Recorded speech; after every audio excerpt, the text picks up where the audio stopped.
நம்ம லைஃப்பில் மற்றவங்கள அதிகமான அன்பும் பாசமும் வச்சுருப்போம். அவங்களுக்காக உயிரே கொடுப்போம். என்னென்னமோ பண்ணியிருப்போம். ஒரு கட்டத்தில் என்ன சொல்கிறாங்க கேட்டிங்களா, அவங்க ஐயோ அவங்ககிட்ட பேசினா பிரச்சனை வருது, அவங்களுக்கு தெரிஞ்சுக்கணும்னு சொல்கிறாங்க, இவங்க பேசுகிறாங்க தெரிஞ்சுக்கணும்னு பேசுகிறாங்க, அதனால் அப்படின்னு சொல்லிட்டு பிளாக் பண்ணிவிட்டு அவங்க 2 மணி வரைக்கும் ஆன்லைனில் இருப்பாங்க, 3 மணி வரைக்கும் ஆன்லைனில் இருப்பாங்க. நைட்டு கண்டினியூவாக ஈவினிங்லேருந்து காலை வரைக்கும் ஈவினிங்லேருந்து இருக்காங்க. அவங்கள்ட்டலாம் பேசும்போதெல்லாம் பிரச்சனை வராது, நம்மள்கிட்ட பேசும்போது பிரச்சனை வரும். ஏன்னா நம்மளை நம்ப வச்சு கழுத்தை அறுத்து கடைசியில் நடு ரோட்டில் நிறுத்திடுவாங்க.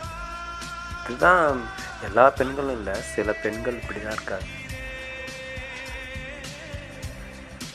எல்லா ஆண்களும் அப்படி கிடையாது.